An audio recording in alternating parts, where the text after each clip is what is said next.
Era ini adalah eranya digital, social media, traffic, dan padel. Misalnya income 30 juta sebulan, tiap hari makan mie instan. Bodoh. Kata saham tuh gak ada di neighborhood gua. Adanya utang, judi, debt collector.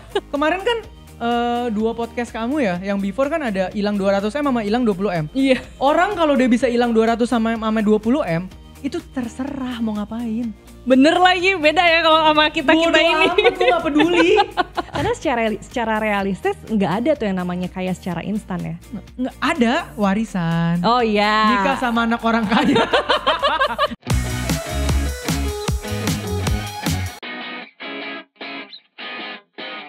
Hai, Cuanomics di sini. Apa kabarnya di sana? Apakah ada yang kabar keuangannya lagi harap-harap cemas? Tenang ya, kamu nggak sendiri. Karena memang kondisi ekonomi dunia pun juga lagi nggak menentu gitu ya. Imbas dari ketegangan geopolitik, terus juga ada perang dagang, dan ya dampaknya juga terasa gitu di dalam negeri. Pertumbuhan ekonomi melambat, daya beli masyarakatnya melemah, PHK di mana-mana.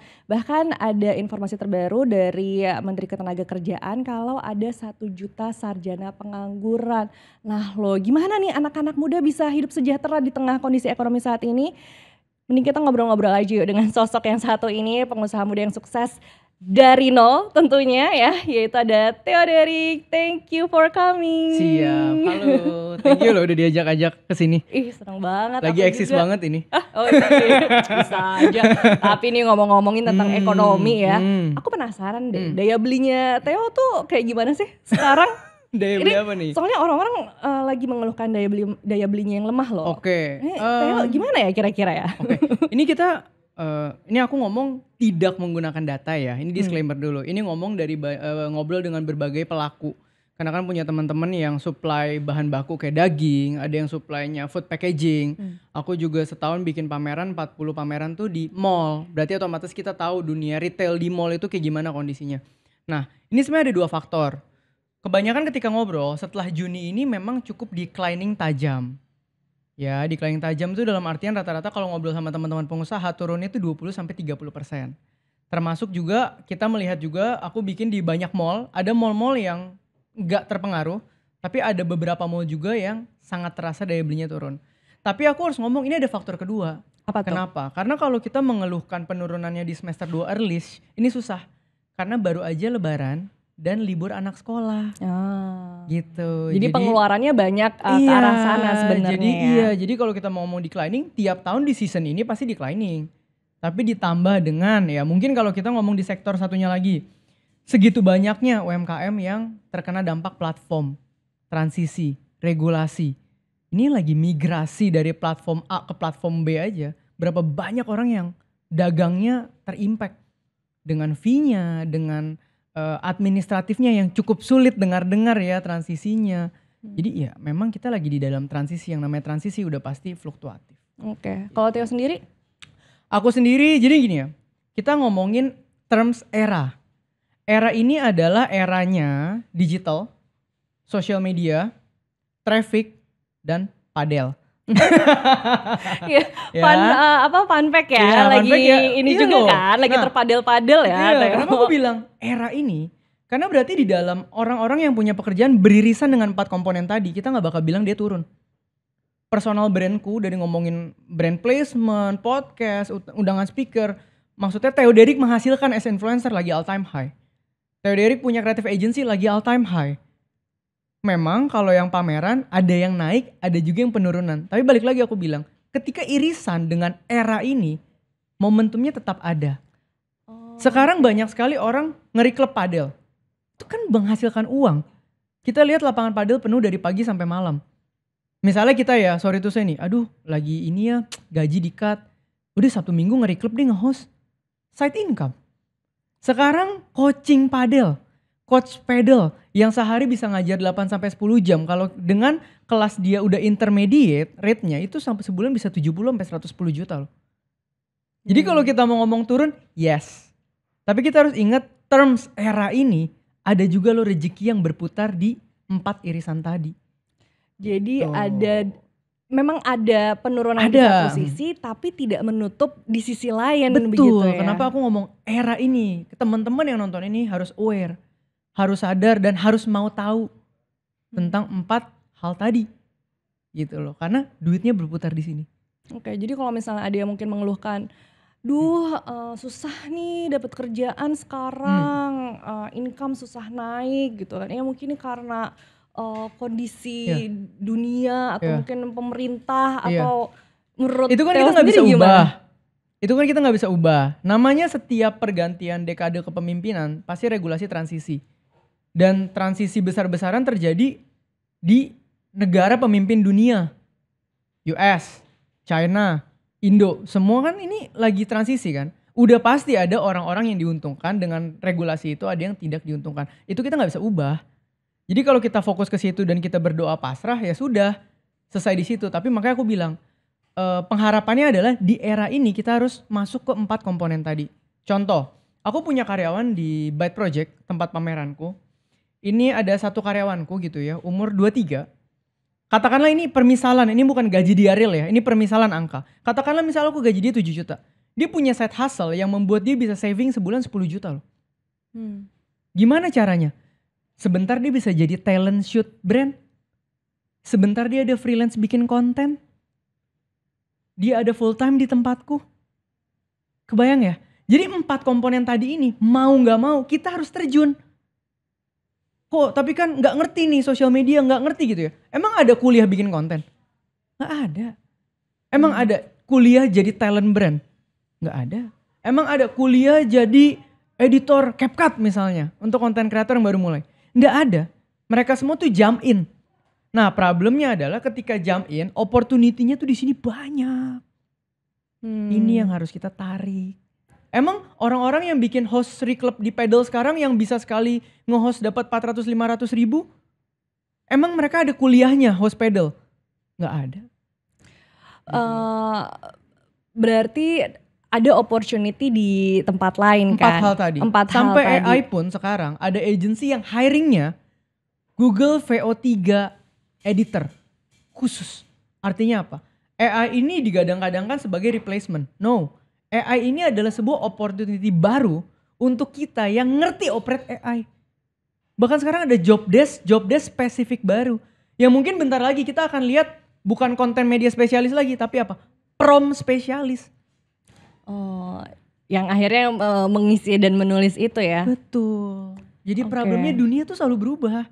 Mau gak mau, ketika hal yang kita gak bisa ubah itu disadvantage buat kita, maka kita harus lihat apa yang advantage dan kita harus jump in.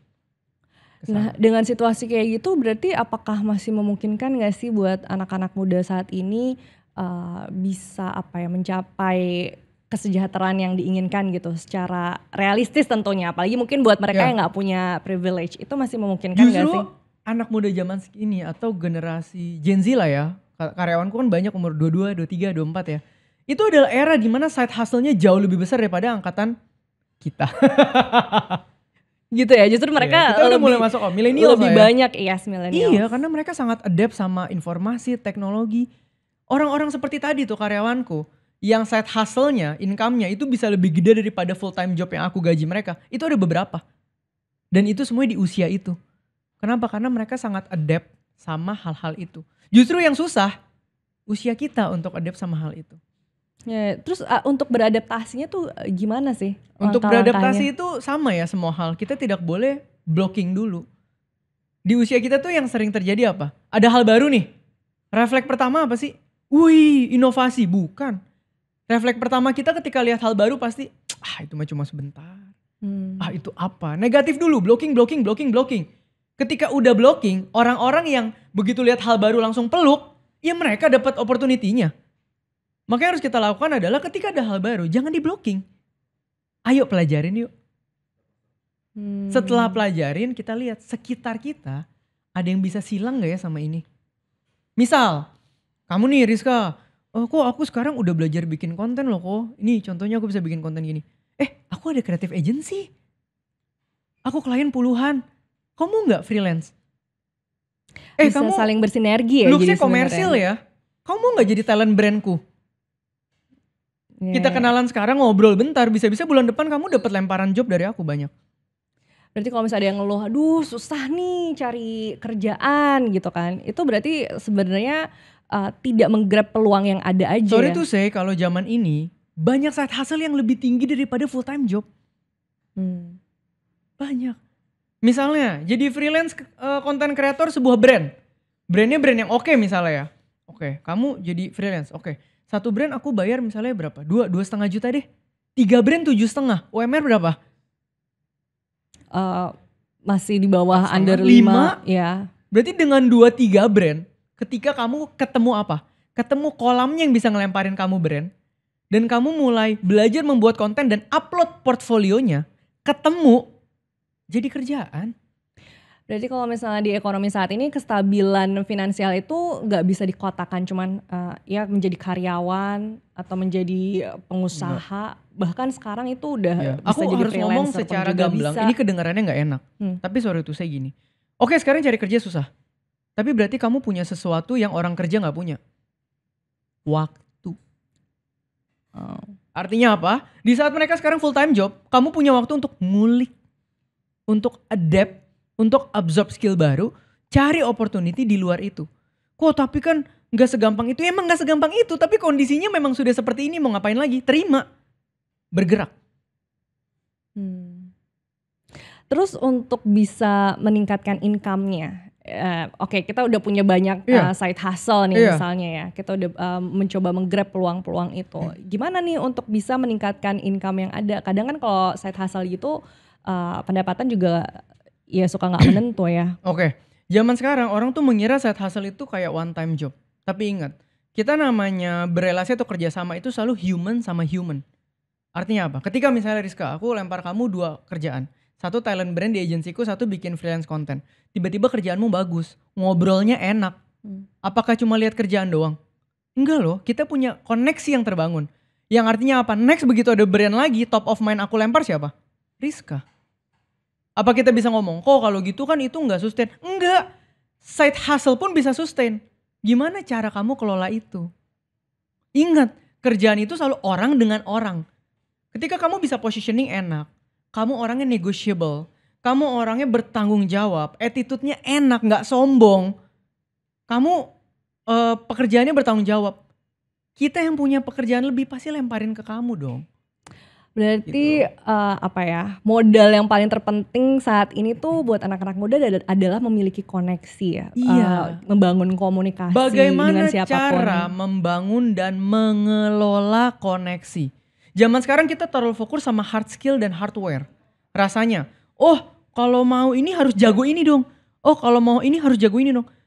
Gue gak butuh yang paling jago. Gue butuh yang cukup jago tapi ngobrolnya enak. Gue mau lempar kerjaan ke dia.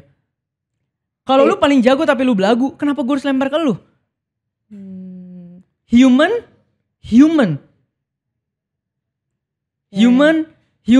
Kita harus ingat, kerjaan dari manapun, kolaborasi dari manapun itu manusia dengan manusia.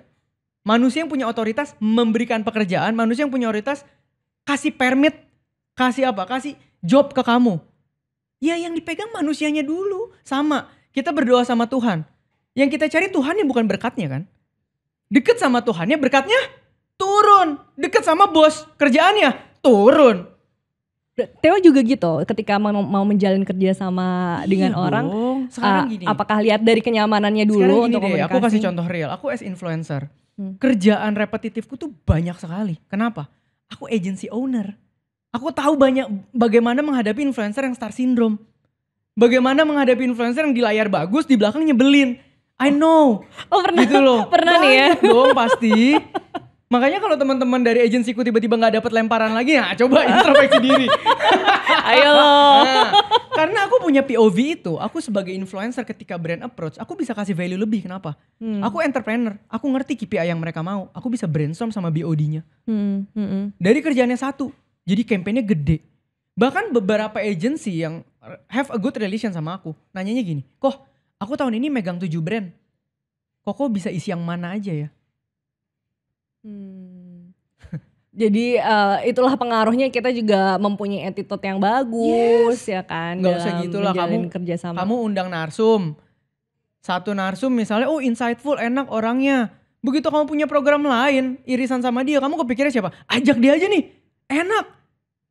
Human sama human. Balik Yes. lagi. Itu yang menurutku generasi sekarang kurang fokuskan.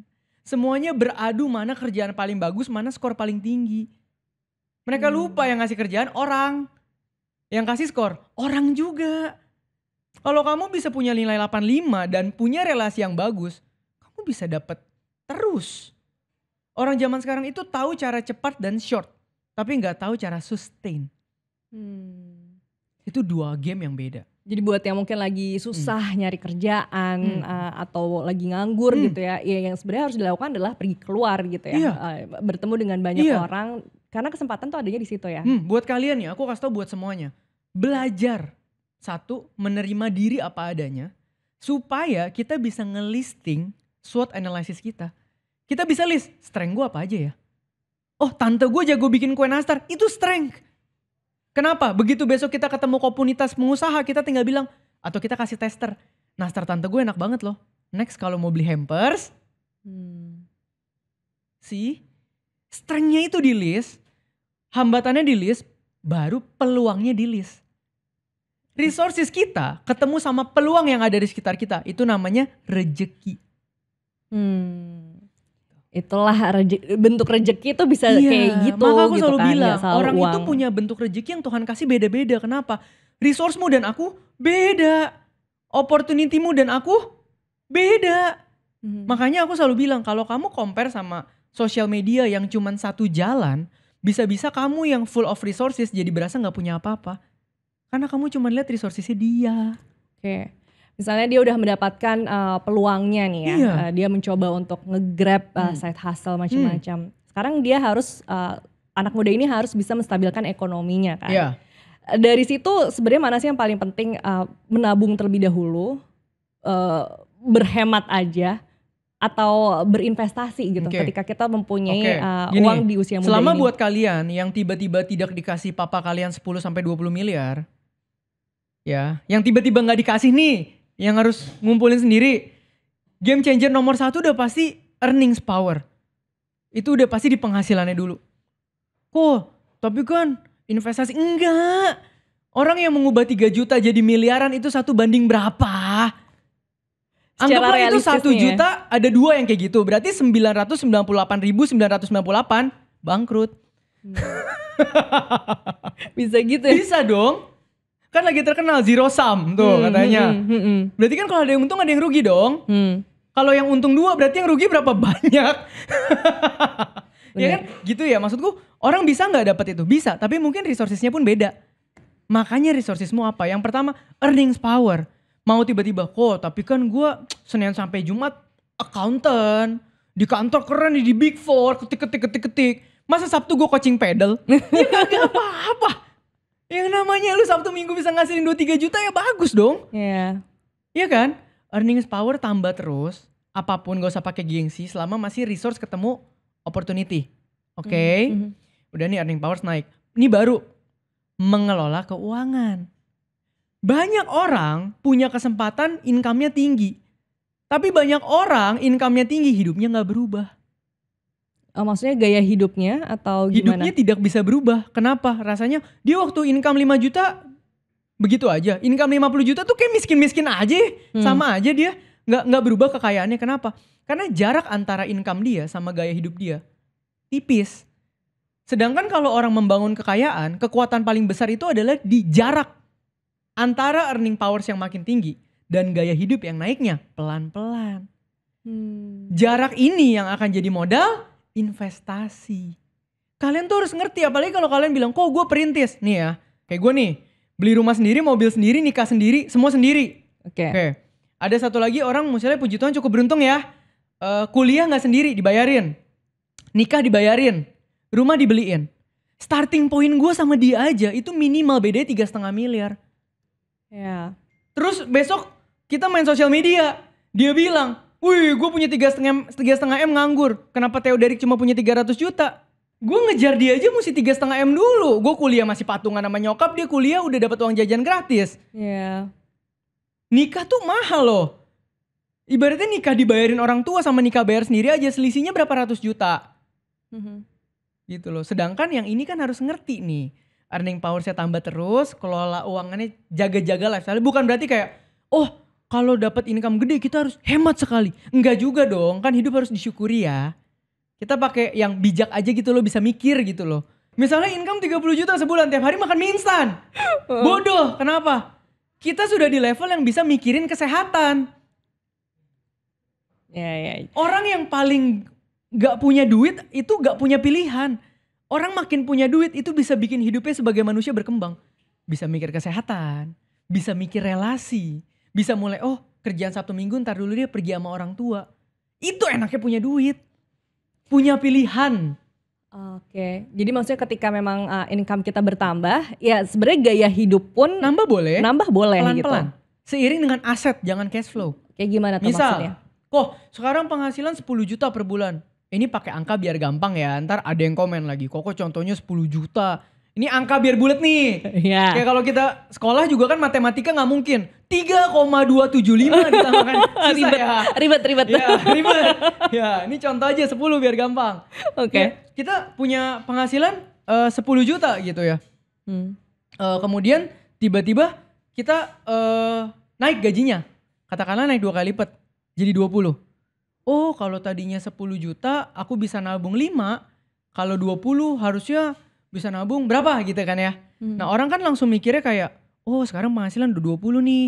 Kalau gitu gue irit-irit aja deh misalnya. Kalau yang otaknya ekstrim kiri.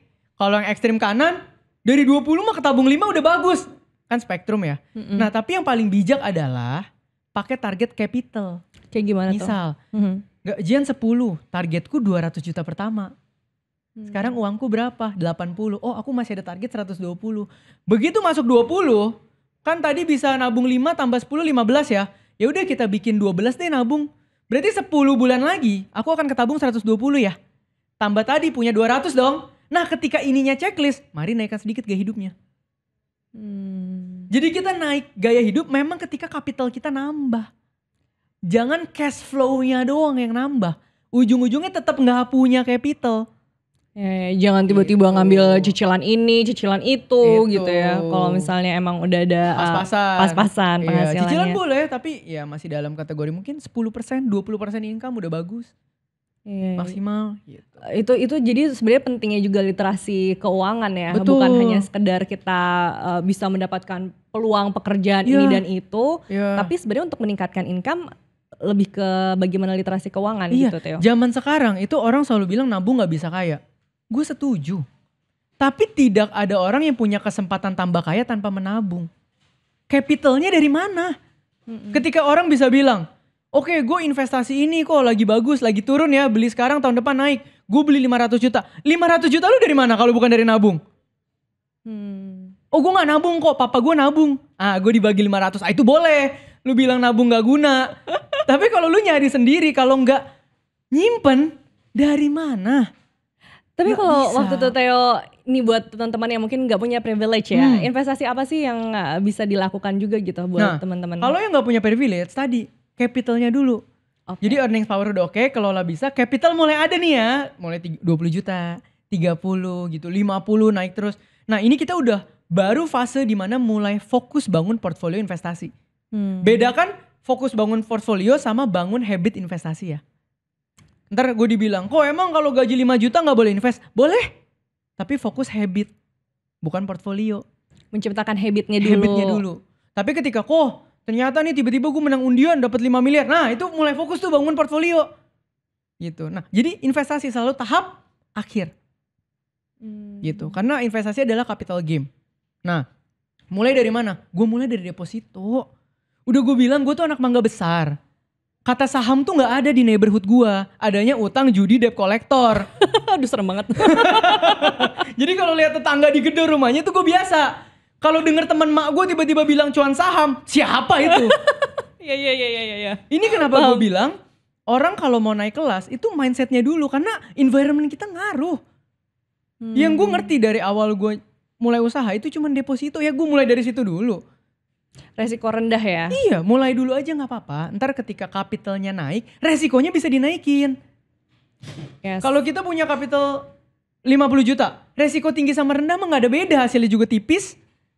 Benar-benar karena naikin itu. Pelan-pelan, Potong, diversify ke yang high risk, silakan.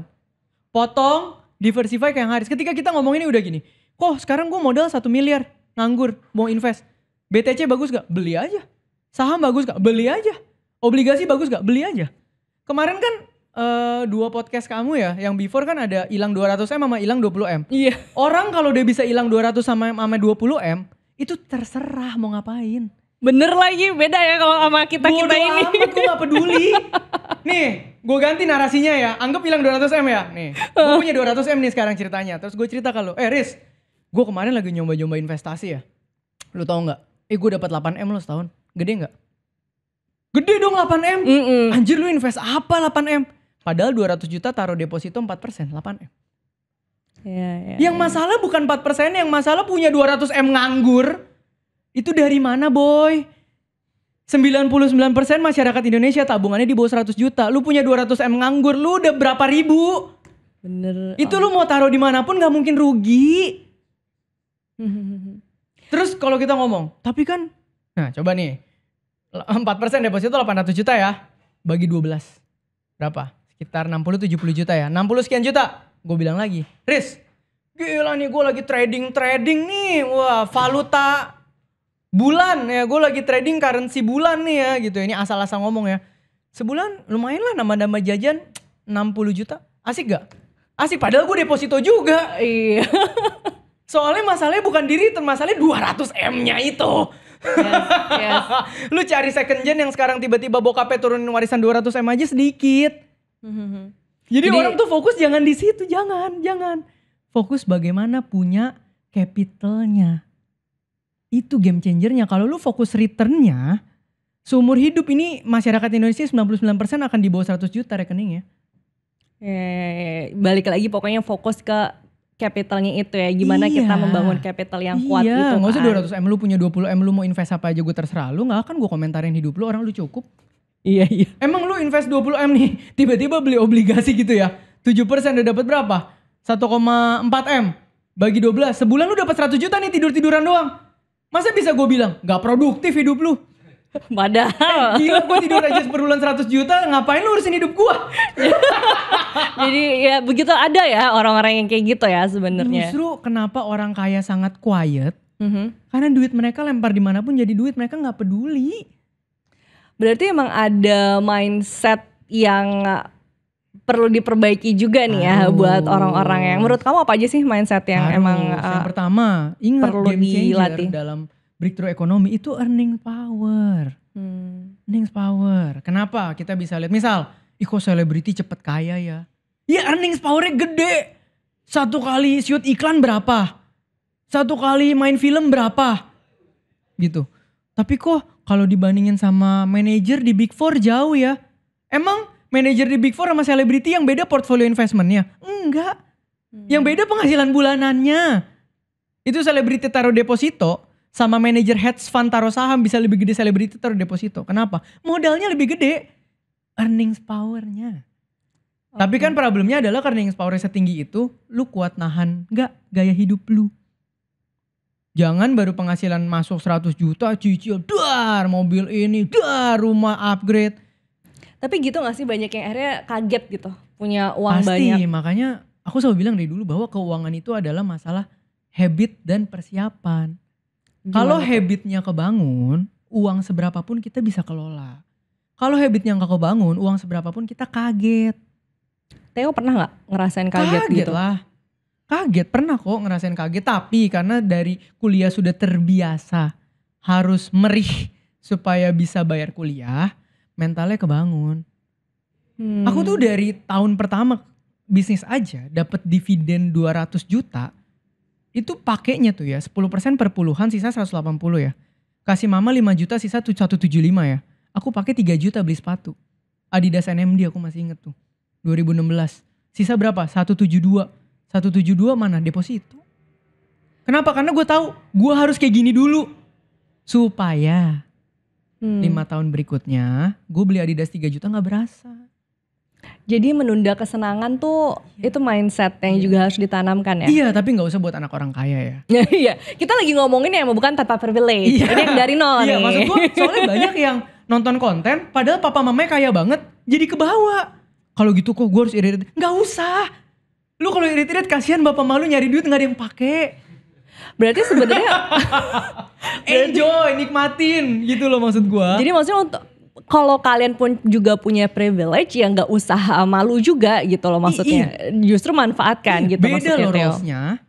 Perintis tuh harus capek nahan resiko. Kenapa? Kita ngebangun. Kalau ngebangun pondasinya nggak kuat dikit, rubuh. Kalau second gen, pewaris itu pondasinya udah dibangun. Maka kalau kita mainnya terlalu hati-hati, sayang nggak berkembang. Maka kita harus fokus apa? Explore knowledge, explore experience, explore pengembangan yang generasi orang tua kita nggak ngerti. Itulah peran kita, mengembangkan. Yang dimana tujuannya sebenarnya sama quality of life juga kan. Pasti. Untuk biar bisa masing-masing tuh mempunyai kualitas kehidupan Pasti. yang Tapi dituju. kamu ngerti kan misalnya kita bangun rumah. Kan prosesnya beda ya, dari bata di semen satu-satu. Sama rumah gede udah jadi tinggal ganti interior. Beda gak? Beda, tinggal ganti interior, ayo sketch. Oh opa, oh ini American, ini Scandinavian, ini Jepang ya maunya konsepnya gini. Rumahnya jadi bagus banget, nah itu second gen. Udah ada, kelola, jadi bagus banget. Kalau first gen perintis, itu boro-boro merhatiin interior, batanya dulu itu ditumpuk, disemenin. Tapi Gitu. meskipun keduanya startingnya beda, mereka juga mempunyai risikonya atau apa ya kesulitan tantangannya Pasti masing-masing. dong, di sini toh. tuh gak ada yang lebih susah, gak ada yang lebih berat. Maksudnya kita juga nggak bisa menurutku. banding-bandingin gitu Enggak, kan. enggak. Aku gak pernah bandingin, aku hanya kindly reminder bahwa perannya beda loh. Jadi jangan sampai salah peran. Jangan perintis yang baru punya duit dikit berasa pewaris. Jangan pewaris yang harusnya mengembangkan mau merintis. Karena banyak temanku juga yang akhirnya namanya kita anak muda ya gak sih? Baru lulus kuliah dari luar, pengen usaha sendiri. Ujung-ujungnya begitu udah masuk usia kita pulang terusin. Kenapa? Bangun bisnis susah. Iya, tidak semudah itu ya. Nerusin juga sebenarnya. susah, tapi gimana pun kan kalau nerusin udah ada cash flow-nya. Kalau bangun kita harus mendirikan cash flow-nya, itu susah. Nah, berarti kalau Theo sendiri waktu itu gimana sih jalan ceritanya membangun 1 miliar pertamanya? Wah, itu udah benar-benar anugerah Tuhan udah 90%. Karena aku dari awal kuliah udah patungan sama nyokap. Nyokap itu kan ibaratnya tabungan 20 juta. Itu udah all in buat kuliah. Nah, tapi teman-teman ini gue bukan jual cerita sedih ya. Gue gak jual apa-apa abis ini. Soalnya zaman sekarang ya anak orang kaya yang pura-pura sedih tuh lebih sedih daripada kita yang sedih beneran. Enggak, kita sharing. Iya, sharing ya. Gue paling jarang ceritain kesedihan-kesedihan ini. Ini proses ya. Oke. Iya. Disclaimer Itu dulu nih. Oke. Ini ekonomi bukan kali kasih ya kan. Iya, oke. Terus. Jadi kalau gue kan balik ya, itu udah all in nyokap bilang, lu yakin mau kuliah di sini? Iya, gue bisa uang pangkal tapi kita bayar bagi 2. Pada saat itu gue nggak tahu Prastia Mulia itu adalah kuliah tempat orang kaya. Gue cuma tahu di Edufair waktu SMA, kan ada Edufair ya, ada ini buka but, ada yang teriak. Di sini kalau kuliah nggak usah skripsi, bisnis project. Otak gue sebagai sang pencari cuan apa? Nggak skripsi, bisa cari duit gue. Makanya gue pilih kuliah itu. Begitu masuk ternyata pakai tabungan nyokap semua. Udah abis itu gue dagang. Jadi gue tuh di Mangga Besar, deket Lokasari, Roxy, Mangga 2. Ini kalau kalian denger, kalian pasti tahu. Ini supplier apa aja? Fashion, gadget, casing, tempered glass semua. Itu adalah dagangan gue buat bayar kuliah dari semester 1 sampai semester 2. Gitu. Jadi udah biasa teman-teman semua pokoknya cari Theo. Bahkan tempered glass. Nah ini gue kasih tahu enaknya kuliah di tempat orang kaya ya. Jadi kalau pasang tempered glass, dulu anak-anak Prasmul itu saingannya iBox. Pasang tempered glass di iBox itu 550.000, gue masih inget pertama kali tempered glass masuk. Lu tahu di Lokasari modalnya berapa? Di Lokasari modalnya Pego. 150.000. Oke. Ya. Iya. Bisa aku paham, paham. Iya. Nyampe ke kelas, gue bilang, gue pasangin tempered glass 375 aja. Gue bawa pulang handphone hampir 20 biji cuy, hari Jumat. Ke Lokasari pasangin, hari Senin balik gue kasih lagi satu-satu. Itu aja satu handphone udah untung berapa? 200.000 lebih kali 20 udah 5 juta. Dan itu pentingnya berada di circle yang memang tepat ya. Betul. Ya, jadi kalau lagi Demand-nya ada gitu kalau loh. lagi susah mau bersyukur cari teman yang susah. Kalau punya barang mau jualan, cari teman yang kaya. Biar gak ditawar. Itulah kenapa modal terpenting adalah Iya, pertemanan iya. ini ya. Kalau cari susah semua, aduh susah lama-lama. Lu ada 2 juta gak? Jangan. Jangan. Cari teman yang kayak, udah gak apa-apa lebihnya buat lu aja. Nah. Iya. Iya. Nah, terus udah Nah, terus gitu. semester 3 nih momentum. Momentum di mana? Gue mulai kenal ada temen nyokap yang shifting membangun pabrik kue lapis. Jadi dia baru beli, terus itu juga dikasih tester dulu pertama di rumah, nyobain. Enak nih mah kue lapis. Iya ya, bisa dijual gak nih kan gue nanya gitu ya langsung. Bisa teh, tanya aja. Tanya, ternyata dari pabrik itu waktu itu modal cuma 75.000. Kue lapis berapa pasaran? Coba, kurang 20 kali 20. Tahu gak kue lapis pasaran? 20 kali 20 Ayo. kira-kira Berapa? 400 ya. Kue lapis tuh biasanya 400, 500, 600. Oke. Ya. Terus gue bikin 2 model, satu B2B, satu B2C. Ya, jadi B2B-nya kenapa? Temen gue yang bapaknya punya pabrik, gue tanya anaknya, lu mau cari uang jajan tambahan gak? Mau, lu jual ke bapak lu. Gue 75, jual ke lu pego. Jual bapak lu, pego tuh 150. Jual bapak lu 250 apa 300 tapi ganti kotak. Nah itu jalan tuh, anaknya untung jual lagi ke bapaknya. Bapaknya beli buat apa? Rekanan bisnis, kirim hampers. Tiap lebaran sama Imlek, itu gue selalu jualan 2 season itu doang. Nah yang B2C, gue juga bisa sama teman-teman orang tua langsung. Ibaratnya kan gue tuh sering main ke rumah teman gue. Kalau jual ke rumah teman gue, jual cerita sedikit lah ya pasti ya. Theo gimana? Iya om, tante bayar kuliah susah gitu ya. Sesekali main lagi buat tester kue lapis. Om, tante buat bayar kuliah coba dulu aja kalau cocok beli. Abis makan mereka, Theo mau pesen yang 40 kotak. Buat apa? Buat ini karyawan-karyawan. Murahin. Iya aku jual 250 ya. Gue beli 75 ganti kotak pitain jual 250. Ini jalan. Itulah momentum gue pertama menghasilkan uang belasan juta, puluhan juta per season. Itu yang membuat gue kuliah dari naik shuttle bisa naik taksi. Memperkuat kapital lagi ya di situ. Dirintisnya dari situ. Iya. Nah itu tiap semester gue lakuin. Gitu sampai akhirnya semester 7 gue kekumpul 50 juta bersih. Itu udah bayar kosan, bayar kuliah segala macem. Nah barulah itu aja gue udah bikin CV. Dalam artian apa? Pikiran gue abis ini gue jadi profesional. Kenapa? Karena ya stabilitas nomor 1 lah buat sandwich gen. Ya. Ternyata ada peluang. Berarti kalau mau lulus di kampus gue lu tuh harus bikin bisnis project. Jualan. Nah tapi kan kalau lu langsung sewa tempat jualan yang 6 bulan setahun mahal. Ya gue bikin wadahnya tuh, pameran pertama di GI masih ada tuh di Google. Kota Tua Market namanya. Di lantai 5 2016. Jadi itu mereka bisa sewa ke gue 3-4 hari doang buat lulus kuliah. Gitu. Jadi 110 tenan. Puji Tuhan omset 600 jutaan. Pada saat itu bersih bisa dapat 250. Nah itu 100 juta pertama gue. Wow. Saat masih kuliah tuh ya berarti. Semester 8 berarti. Semester 8. Iya. Dan dari situ akhirnya difokusin. Iya bikin pameran terus. Makanya kalau lu tanya sekarang bisnis lu apa? Bikin pameran. Karena dari awal kerjaan gue bikin pameran. Pameran. Pernah bikin edukasi investasi waktu 2020 jual kelas. Gue baru tahu jual kelas legit sekali. Kemudian masuk ke creative agency. Baru masuk ke corporate IO. Baru terakhir 2022 September. Itu dari keresahan hati. Nggak buat bisnis loh awalnya. Keresahan hati aja doa. Ya udah Tuhan kalau emang gue bisa jadi berkat lewat konten. Gue share aja as it is. Karena pada saat itu lagi marak ini loh. Kasus Ika sama DS tau gak? Tahu ya Ika sama DS ya yang karena finansial itu sangat impactnya gede ke hidup orang. Jadi kalau di twist buat jualan, terus orang ikutin dan orang nyungsep, itu impactnya ke hidup mereka tuh gede.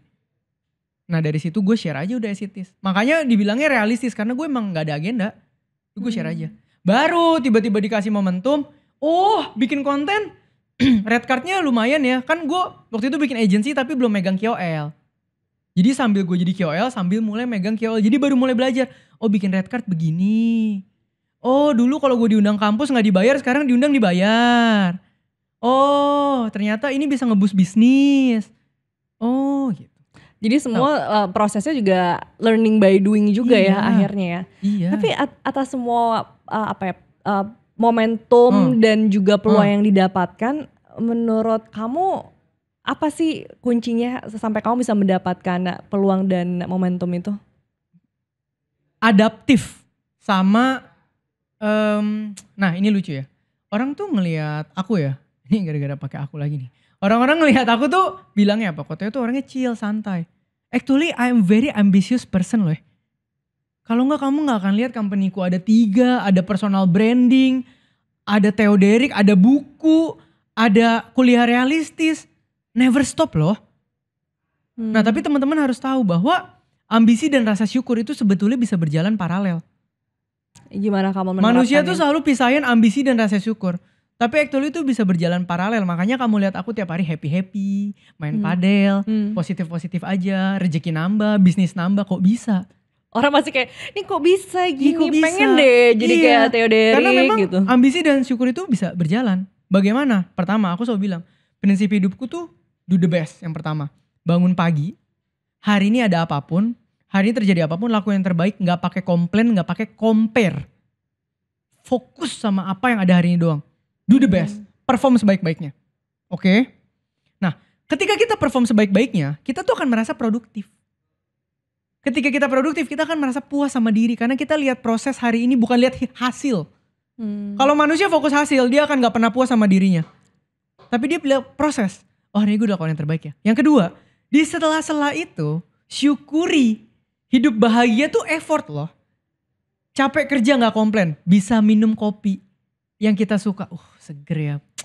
Puji Tuhan nih asik ya. Abis ini bisa makan padang. Padang hari ini mantep banget, enak banget ya. Bersyukur. Kenapa? Berarti kan ketika kita melakukan yang terbaik, kita puas. Ketika kita bersyukur yang terbaik, kita puas. Yang ketiga, sadarlah bahwa hasil yang kita punya itu semua dari Tuhan. Ya. Ketika kita sadar itu, berarti setelah melakukan 1-2 tuh kita puas. Karena yang di dalam kontrol kita udah lakuin maksimal, gak bisa lebih. Sisanya apa? Doa, Tuhan makasih buat hari ini. Serahkan pada Tuhan hari esok. Kalau besok pagi dikasih kesempatan bangun lagi, gue akan lakuin lagi, gue akan happy lagi.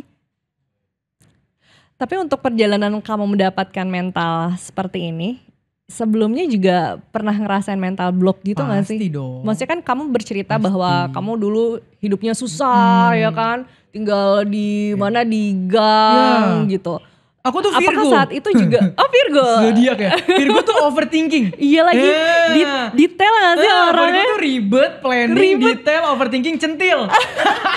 Sampai ada yang bilang Virgo itu kalau ada yang ribet kenapa harus yang mudah? Nah, tahu kan bagaimana seorang Virgo yang ribet menjadi orang yang kayak gini. Berarti hidupnya udah mentok terus. Tapi iya apa Ada masa-masa di mana aku bahkan yang tadi aku cerita semester 7 aku pernah simulasi. Kalau aku profesional selama 8 tahun ke depan sampai umur 28, per tahun gaji kira-kira naik segini, THR tabung semua, bonus anggap 1 kali gaji, kira-kira kebeli apa ya? 8 tahun lagi ya? Ini nikah sama rumah bisa gak ya? Ini mama tercukupkan gak ya? Aku mikir sampai OVT-nya tuh bisa 8-10 tahun ke depan. Theoderic yang dulu. Sampai setiap kali jalan aku sadar bahwa titik kita mulai hancur adalah titik kita ngerasa kita bisa melakukan semua hal. Maksudnya? Titik manusia biasanya akan mulai jatuh adalah ketika dia mulai confidence enough untuk ngerasa semua hal itu karena dia. Biasanya. Karena ngerasain itu? Pernah, karena akan mulai apa? Careless, gak cautious lagi, gak ngelihat faktor sebelah kita ternyata banyak yang support, gak ngelihat ternyata ini anugerah dari yang di atas, semuanya on me, berarti self-centered. Ketika kita self-centered kita akan blind spotnya banyak. Itu ada momen-momen aku ngerasa paling wah udah paling pengusaha lah dari umur 22. Bahkan istriku pernah bilang, ini kamu waktu umur 22 belum punya apa-apa, fase hidup paling sombong ya. Kamu giliran sekarang punya banyak, kamu santai banget ya. Karena memang fase sombong itu semua orang pasti lewatin. Normal. Anak muda pengusaha normal. Jadi kamu pernah tuh ada hasrat yang pengennya flexing Pasti gitu dong. karena ya income kamu bertambah. Apalagi orang susah. Kalau bisa nih kita diomongin tetangga dari ujung sampai ujung omongannya, gila cucunya si ini lu sekarang udah sukses. Ada masanya ya. Seorang Theoderic kayak gitu ya. Mau, tapi karena fasenya udah lewat, kita belajar bahwa mendapatkan spotlight sebesar itu ketika tidak mendorong hidup kita jadi lebih baik itu lebih banyak ruginya. Dan itu menjadi kebiasaan yang biasa terjadi sama kalangan Fase. kelas menengah Ya, jadi ke kalau bawah oh, juga gak sih? kita masih muda nih, penghasilan kita tinggi, kita sombong, nggak apa-apa, wajar. Tapi jadikan itu fase. Jangan jadikan itu karakter. Kamu terlena, boleh. Tapi after that, yuk get back yuk. Kenapa? Karena kesombongan tidak bisa membuat dirimu sustain. Ya, jadi kalau misalnya ada yang sampai demi bisa flexing ngambil utang ke sini, pinjol yang gitu-gitu, itu adalah mindset yang Gini, sebenarnya ada harus bisnis dibuang model jauh. di beberapa industri yang pasti butuh flexing. Kita ngomong realita lah. Contoh rekrutmen. Misalnya aku mau rekrut kamu, ikut aku. Mobilku dibawa kamu ngapain ikut aku? Biar cicil juga aku harus ambil mobil di atas kamu dong. Biar pas aku ajak kamu, kamu pengen kayak aku. Kan gitu logikanya. Ada beberapa bisnis yang memang butuh flexing. Ketika bisnismu butuh flexing dan itu bisa mendorong bisnismu, ya udahlah silakan. Yang penting tetap pada etikanya, kadarnya gitu. Tapi ketika kamu flexing tidak ngeboost apa-apa, selain cuma cari validasi, itu lebih banyak cost of flexingnya. Ya, pastikan Gitu. flexing yang kamu lakukan adalah flexing yang produktif ya. Iya. Yang justru Sorry itu itu saya mungkin memancing kita ngomongnya income. flexing marketing lah udah bahasanya. Sekarang kalau kita rekrut orang misalnya. Kita mobil standar, rumah standar, jam tangan standar. Begitu ngerekrut ntar ditanya balik, gue ikut lu buat apa? Nah, susah kan? Gitu menarik loh. sih flexing marketing. Ini buat anak-anak muda juga nih ya. Gimana sih cara mereka untuk bisa membranding diri mereka kalau memang itu tujuannya adalah untuk mendapatkan income yang lebih lagi gitu, atau mungkin untuk urusan kerjaan mereka. Salah satu yang aku mau buktikan lewat cara Theo Derek membuat konten adalah kita bisa flexing other things selain materialistik. Contohnya? Apa serunya follow Theo Derek? Siapa yang tahu gue bawa mobil apa? Coba ada yang lihat nggak di Instagramnya Theo Derek Iya. nih mobilnya mobil apa? Mobil apa? And yet gue sepanggung sama yang supercarnya banyak. Exactly. Artinya apa? Artinya people need values in the end. At the end of the day gak ada yang nanya. Waktu acara temen gue launching buku di Menara Kompas itu kan undang 10 speaker. Gue satu-satunya speaker yang naik Gokar Lux. Gokar Innova. Semuanya parkir Vale supercar. And yet satu panggung. Yang matter bukan gue naik apa ke sana. Yang matter kok lu bisa satu panggung di sana. Di backstage mereka ngobrol. Iya, bokap gue pernah bangun hotel sih kerja sama-sama ini. Oh iya, gue lagi bangun gedung 30 lantai. Gue gak bisa relate, mak gue omongannya uang sekolah bayarnya pakai apa. And yet kita satu stage. Yes. Artinya apa? Values. Artinya values will bring you somewhere. Jadi flexing values itu adalah kuncinya? Bukan flexing values ya. Flexing yang impactful. Oke. Flexing itu ada impactnya loh. Flexing tuh bisa tipis, bisa tebel loh. Tapi kita bisa lihat after impact flexing ini akan jadi batu sandungan atau akan lebih inspire banyak orang ya. Setelah kita lakukan ini impactnya apa ya ke hidup kita dan ke hidup orang ya. Boleh kok flexing tipis-tipis gak ada masalah. Kayak tiba-tiba kemarin gue nge-repost Alex gue tulis. Iya nih puji Tuhan after 3 bulan buku gue mega bestseller. Gue lagi flexing. Buku pertama gak pernah nulis buku. 3 bulan dapat rating tertinggi mega bestseller. Flexing gak? Flexing. Tapi lu ngerasa stres gak ngelihat gue flexing buku kan? Enggak. Berarti gitu. Yang terbaik adalah untuk anak-anak muda nih, ketika emang mereka kan pengen ngebangun brand mereka ya, untuk mungkin pancingan mendapatkan pemasukan tambahan dan sebagainya. Flexinglah karya-karya kalian ya. Fokuslah impact yang diberikan. Apapun yang kalian lakukan itu impact macam-macam. Kok apa serius? Enggak. Sekarang gini, lu pulang lihat orang bikin konten, ih lucu banget ya, pulang kerja rasanya nonton dia seneng nih, ketawa hahaha seger, itu impact. Itu impact. Semua yang kita share tuh ada impactnya di hidup orang. Flexing boleh gak? Boleh kok. Tapi yang ada impactnya dan masih dalam etika. Kan kita bisa pilih tata bahasanya. Kita masih ngerti ya maksudku ya.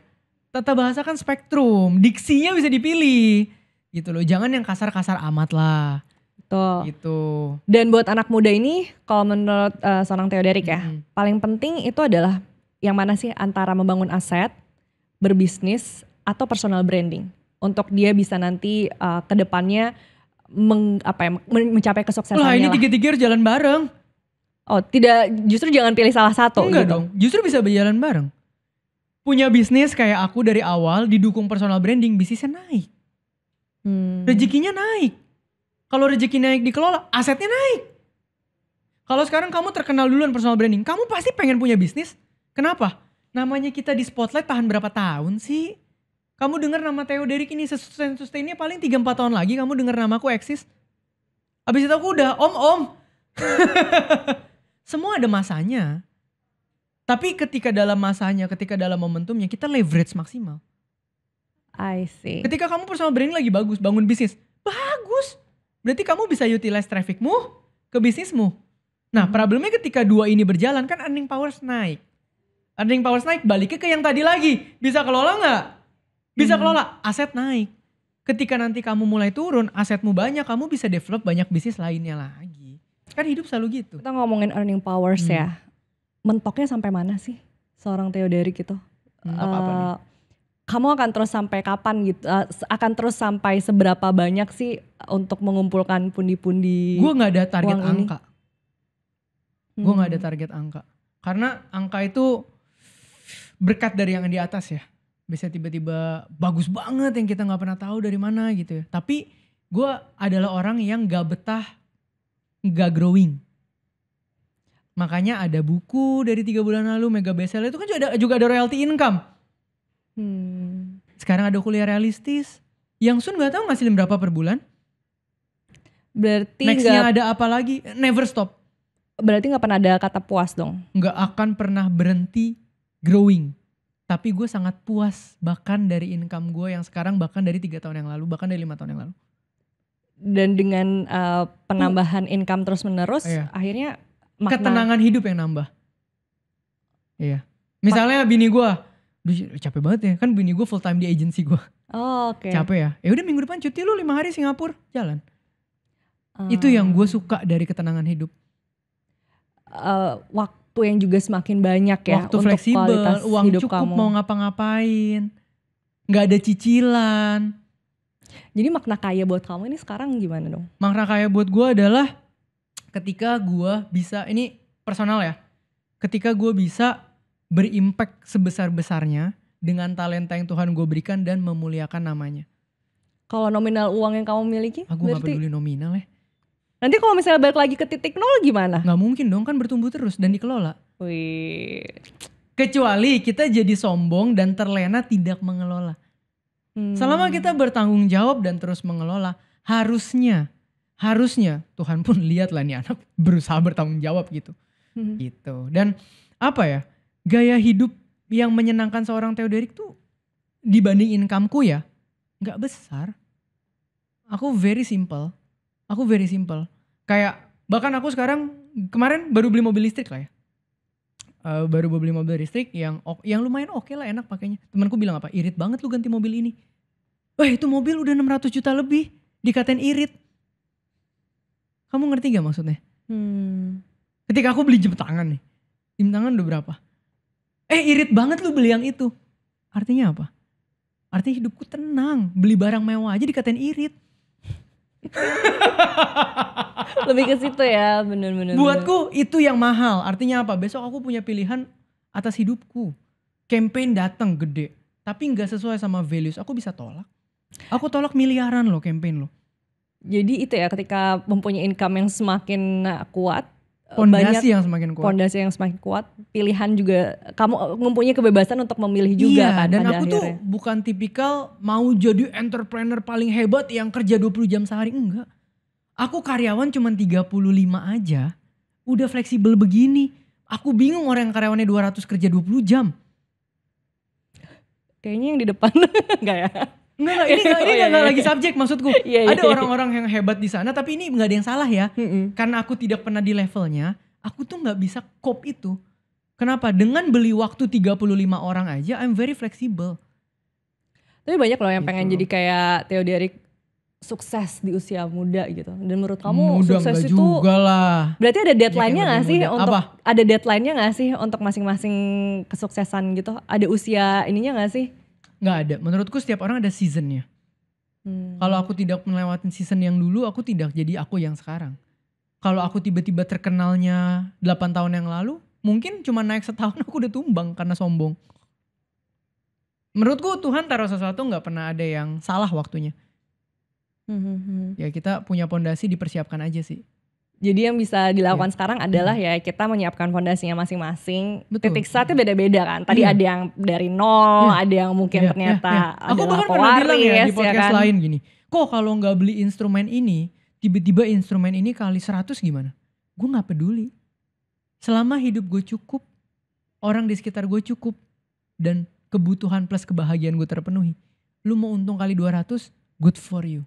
Banyak anak-anak muda juga nih sekarang ngerasa karena uangnya nggak pernah cukup, ngambil utang yang kayak gitu-gitu tuh. Kalau menurut kamu ada mindset apa sih yang salah dengan mengambil utang ini? Oke. Kalau untuk konsumtif balik lagi, aku mau kasih tahu level kekayaan terendah itu adalah self dependent. Itu artinya apa? Kita itu tidak bisa hidup dari income kita sendiri. Level kekayaan terendah itu dependent lah kata kuncinya. Artinya apa? Produktivitas kita ditukar uang, waktu kita ditukar uang, gak bisa ngidupin kita. Maka kita harus depend sama source lain. Misalnya kasbon, utang orang tua, pinjol. Nah ketika kita bilang kok aku mau tambah kaya, ya itu harus dilewatin dulu. Kamu tidak bisa bertambah kaya kalau kamu tetap gak bisa menghidupi diri sendiri pure dari income-mu. Makanya tadi aku bilang kan, kalau earning powers naik, bisa kelola keuangan ada apa? Surplus. Surplus itu level 2. Kalau kamu udah surplus artinya kamu bisa hidup tanpa hutang. Atau kamu punya cicilan yang masih masuk dalam akal sehat. Baru ketika udah surplus habitnya ada, masuk level berikutnya lagi. Stability. Stability itu sesimpel dana darurat ada, proteksi ada, insurance, medical. Nah dari situ baru aku bilang tadi tahap terakhir, bangun portfolio investasi, financial secure. Financial secure tuh nanti udah ngomongin passive income, nutupin living cost, baru naiknya lagi freedom. Passive income, nutupin living cost plus gaya hidup udah. Itulah step by stepnya Iya. ya. Kenapa namanya freedom? Karena bagaimana kamu gak kerja, kamu freedom. Jangan kamu udah kaya banget, kamu kagak ada freedom-freedomnya. Terus buat apa kamu sekaya itu? Berarti bukan financial freedom dong. Oke. Ya logik dong. Betul. Freedom tuh bebas loh. Artinya apa? Kita hari ini cukup. Apapun yang prioritas yang penting, kita bisa attend. Apa? Besok ada anak ulang tahun, kita ada. Besok anak graduation, kita ada. Berarti kesalahan mindset orang-orang yang kalangan kelas menengah ke bawah itu apa aja sih yang sebenarnya itu udah nggak dilakuin lagi gitu sama kalangan atas? Bukan mindset, habit. Karena apa? Dulu kenapa aku bisa ambil cicil mobil kayak begitu 5 tahun? Karena environmentku bilang apa? Cicil aja selama masih enteng. Cuman dengan masukan itu aja, kita nyarinya apa? Kalau gitu 5 tahun. Kenapa? Cicilannya paling enteng. Lebih rendah ya? Hitung bunga gak? Enggak. Itu orang menengah bawah. Terus apa lagi tuh biasa jebakan-jebakan yang mungkin gak disadarin gitu oleh kelas menengah yang kedua bawah? sama lagi. Yang penting bulan ini kebayar. Artinya apa? Cash flow itu numpang lewat. Akhirnya apa? Ketika cash flow-mu numpang lewat, kamu gak punya capital. Ketika kamu gak punya capital, kamu akan kemakan yang namanya instant rich scam. Karena gak ada ya Karena namanya gak punya kekayaan. capital. Cash flow numpang lewat. Akhirnya kamu mencari sebuah game changer. Yang rasanya kalau kita ambil ini, setahun lagi hidup kita berubah. Berubah makin miskin biasanya. Aduh. Karena secara realistis nggak ada tuh yang namanya kaya secara instan ya. Nggak ada warisan. Oh iya. Nikah sama anak orang kaya. Loh ada beneran. Bener lagi. Iya beneran. Iya kita berbicara tentang fenomena ya. Oh, iya. Itu ada. Iya kan kalau ngomong metode mah ada. Bukannya nggak ada. Oke. Tapi kayak jadi maksudnya kaya secara instan itu bisa ada. Ada. Tapi sebenarnya secara proses kayaknya nggak mungkin. Nggak mungkin. Ya. Kalau metode ada nggak? Ada. Udah gue bilang ada. Apa nih terakhir deh pesan buat teman-teman gitu, mungkin biar menyemangati juga nih, mungkin yang ngerasa, aduh aku nggak punya privilege nih, aku masih bisa nggak ya kira-kira jadi pendapatan yang sangat besar gitu di saat ini. Teman-teman, setiap orang pasti bisa mendapatkan pendapatan yang sangat besar di versinya. Karena nggak bohong, akses environment network itu ngaruh. Jadi kita pasti butuh step by step. Tapi yang paling penting adalah kamu harus kenal dirimu. Backgroundnya apa, kamu siapa, SWOT analisisnya bagaimana. Lihat di sekitarmu, look around, circle terdekat, opportunity-nya di mana, mulailah dari sana. Karena kalau kamu percaya berkat, talenta, dan rezeki itu Tuhanmu yang berikan, gak mungkin Tuhan kasih rezeki berkat Theo di rumahnya Rizka. Pasti dari yang terdekat. Kenapa? Supaya kita tahu ini what we have. Always start with what we have, jangan compare. Maju aja terus kacamata kuda.